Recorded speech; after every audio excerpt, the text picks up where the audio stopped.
It was incredible. The jungle there. So we were in Colombian Amazon, and like talk about untouched by people. There's been this kind of ongoing conflict in Colombia for many, many years. So we were the first Westerners to go there in over 60 years. So the village we flew into, they'd literally never seen white people before. And then we went 200 kilometers from that. So like middle of nowhere. Did they want to touch you? Yeah, hair.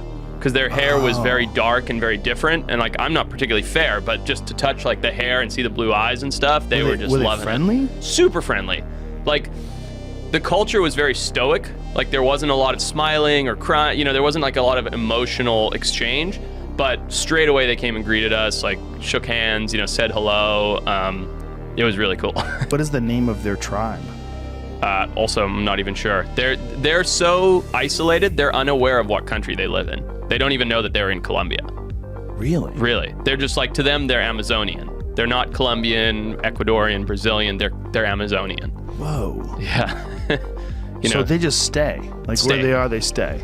And the village we were in is literally, I think it's over 200 kilometers from the next village of 15 or so people. And they don't have fuel. They don't have motors. You know, they just in this pocket, and they just subsistence live. And they're all barefoot, right? Yeah. Do they have those crazy splayed out feet?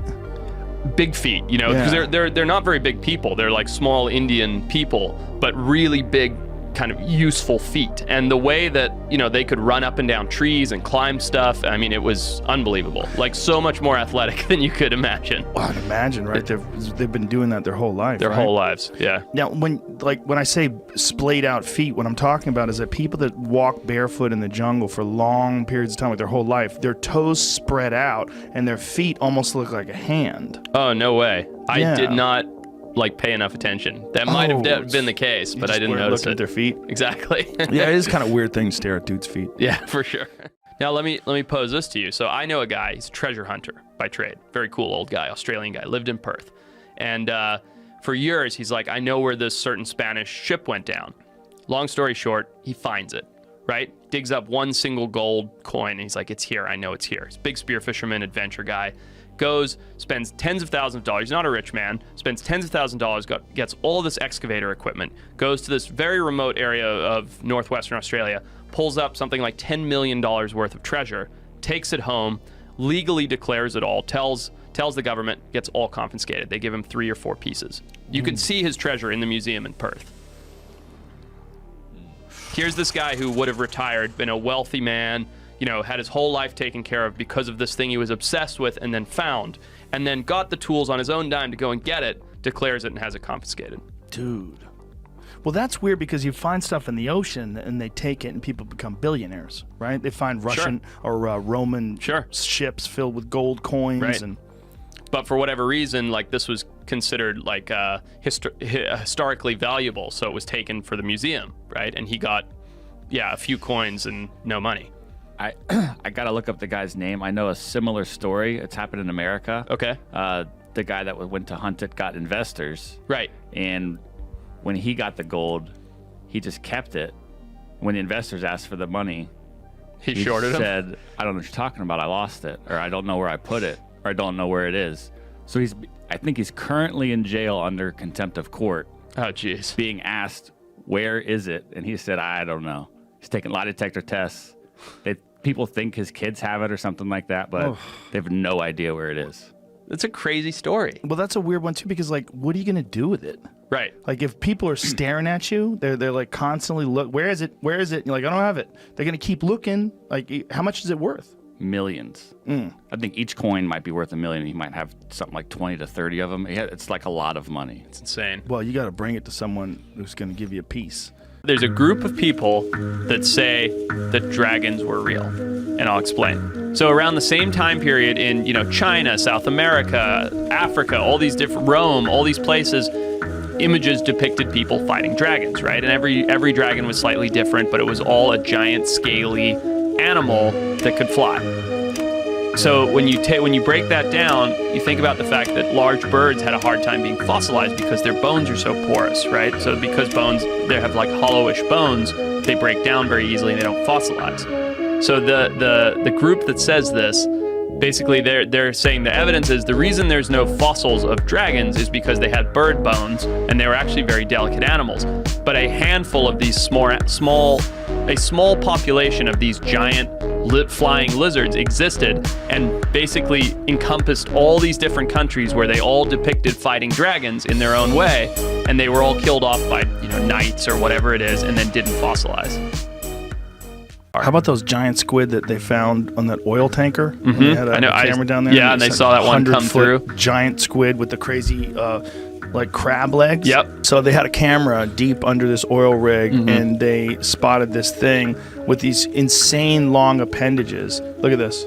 Oh, whoa. Yeah, that's different. That's not what I thought you were talking about. Look at the fucking length of those. What are those things that dangle from it? What'd you call those things? Tentacles? Legs? Tentacles, legs. What is it? But look at the legs on it. It's like an insect. Yeah, that's very bizarre. Before they got this video footage of it, they didn't even know something like this was real. And there's like a lot of those where you get these deep sea cameras and you're like, oh, there's a species we haven't ever documented before. So it's in the Gulf of Mexico. They caught it at a depth of 7,800 feet.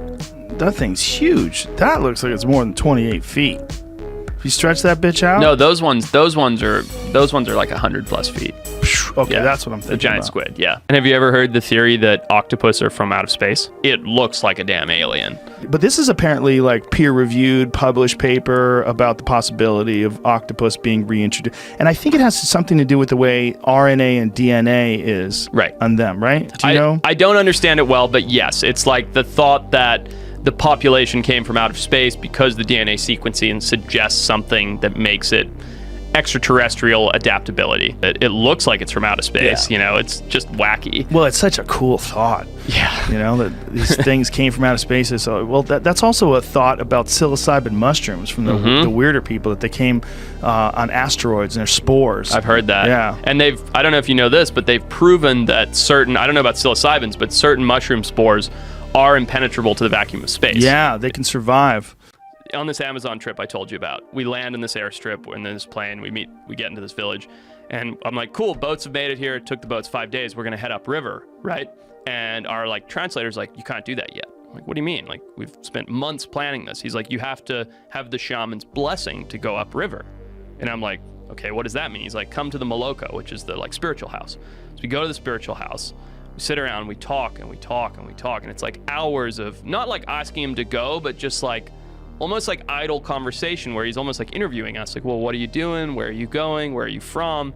And he doesn't really understand any of this, right? He's living in this community. Long story short, he goes, okay, you can go, but you have to take this blessing. And we're like, sure, well, whatever you need for us to go. So he pulls out this snail shell. I can show you a picture of it. It's a snail shell with a monkey bone in the top and a tube worm to close it. And in this snail shell is this green powder. And he's like, this is what you need for the blessing. So he goes around the circle, and through a monkey bone pipe, he blows this green stuff in your nose. Is that called a kuhe? Not by that word that we heard. I couldn't tell the name of the pipe. No, the stuff they blow up your nose. Is it DMT?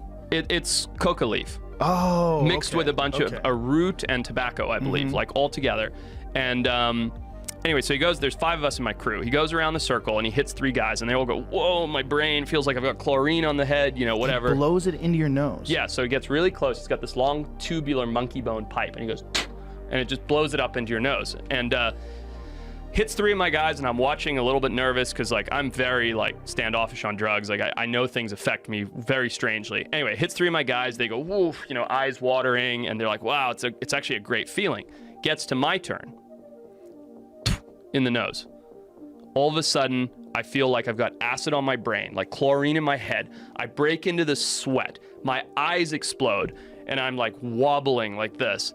And 30 seconds later, I'm just curled over in the fetal position, just projectile vomiting. Cannot hold it together. And Lorenzo, the tribal shaman, goes, good. And we're like, why is this good? And he's like, he had a bad spirit in him. If he had gone up the river, he would have been killed. He's just got the bad spirit out. This is why I had to bless you. Now you can go. Late last year, I was tracking this giant lion in Limpopo Valley of Zimbabwe, just north of the South African border. Long story short, we wanted to test the DNA of this lion to see if it had any Cape lion DNA in it. And then finally, this massive black maned lion came in, and I darted it from about 30 feet away from a blind. Yeah. 30 feet? But wait, it gets worse. I was in a blind, so I felt kind of safe, right? But when I hit it, I had dosed for, and it wasn't even me, we had a vet with us, he had dosed for a regular sized African lion. So the animal takes off running as I hit in the back rear quarters, and I start walking up to it to check it, as you do when you've tranked an animal, and it pops up and is like, hello. It's not all the way asleep. And I just drop to the ground and just go limp, right? Because I'm like, crap, he's gonna come and kill me. And fortunately, he was drugged up enough, even though he wasn't asleep, to just kind of like not know where I was. We got another trank into him and he went to sleep. But it was really scary.